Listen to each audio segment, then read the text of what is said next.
राजा विक्रम ने अपने राज्य में बहुत ही समझदारी और दया से राज्य किया। वो अपने लोगों का बहुत ख्याल रखते थे। उन्होंने सबके लिए खाना और घर का इंतजाम किया। उनके लोग उनसे बहुत प्यार करते थे। विक्रम हमेशा अपने लोगों की बात सुनते थे। वो एक अच्छे और न्याय करने वाले राजा बनना चाहते थे। वो अपने राज्य को खुशहाल देखना चाहते थे। सभी लोग उनकी ईमानदारी की तारीफ करते थे। विक्रम ने अपने पूर्वजों के बारे में कहानियां सुनी थी। उन्होंने एक खजाना छुपाया था। कोई नहीं जानता था कि वो कहां है। विक्रम उस खजाने को ढूंढना चाहते थे। राजा विक्रम, एक ज्ञानी पुरुष ने कहा, आपके पूर्वजों ने एक बहुमूल्य खजाना छोड़ा है।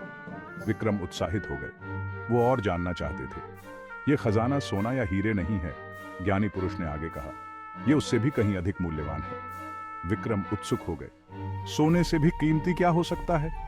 इस खजाने को पाने के लिए ज्ञानी पुरुष ने कहा, आपको खुद को योग्य साबित करना होगा। विक्रम तैयार थे।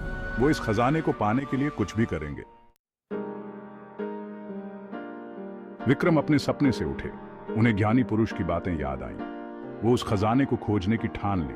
उन्हें पता था कि यह मुश्किल होगा। ज्ञानी पुरुष ने उन्हें यह नहीं बताया था कि परीक्षाएं कहां मिलेंगी। विक्रम ने महल के बगीचों में अपनी खोज शुरू करने का फैसला किया। वो किसी संकेत की उम्मीद कर रहे थे। टहलते हुए वो खजाने के बारे में सोचते रहे। आखिर यह क्या हो सकता है? उन्होंने अपने राज्य के बारे में सोचा। उनके लोगों को किस चीज की जरूरत है? रोशनी ने विक्रम को बगीचे की दीवार में एक छिपे हुए दरवाजे तक पहुंचाया। उन्होंने दरवाजा खोला। यह एक अंधे और खतरनाक जंगल की ओर जाता था। यह उनकी पहली परीक्षा होनी चाहिए। विक्रम डर गए थे, लेकिन उन्हें पता था कि उन्हें बहादुर बनना होगा। उन्होंने एक गहरी सांस ली और जंगल में कदम रखा। उनके पीछे दरवाजा बंद हो गया। जंगल अंधेरा और डरावना था। दूर से जंगली जानवरों की दहाड़ सुनाई दे रही थी।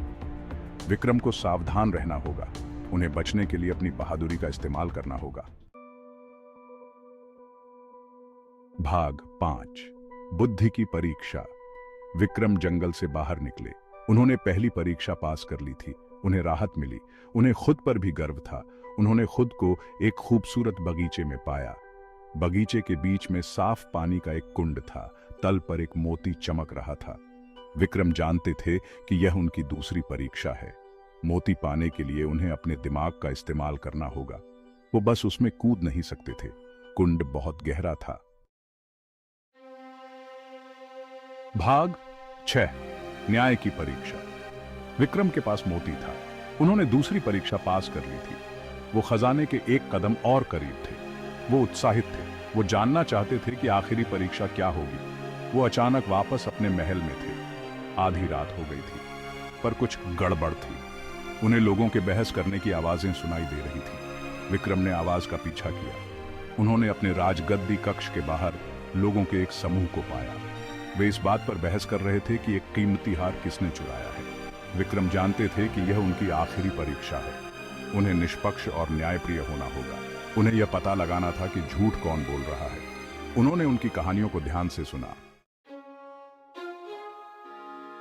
भाग 7, असली खजाना। विक्रम लोगों को ध्यान से देख रहे थे। वो सुराग ढूंढ रहे थे।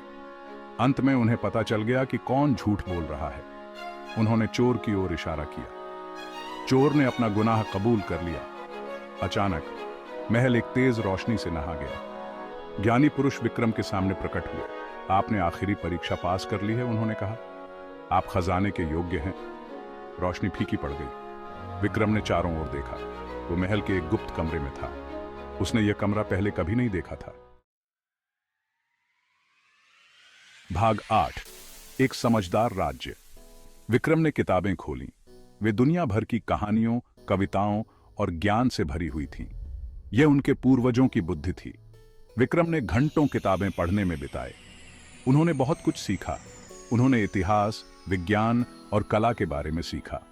उन्होंने विभिन्न संस्कृतियों और जीवन के तरीकों के बारे में जाना।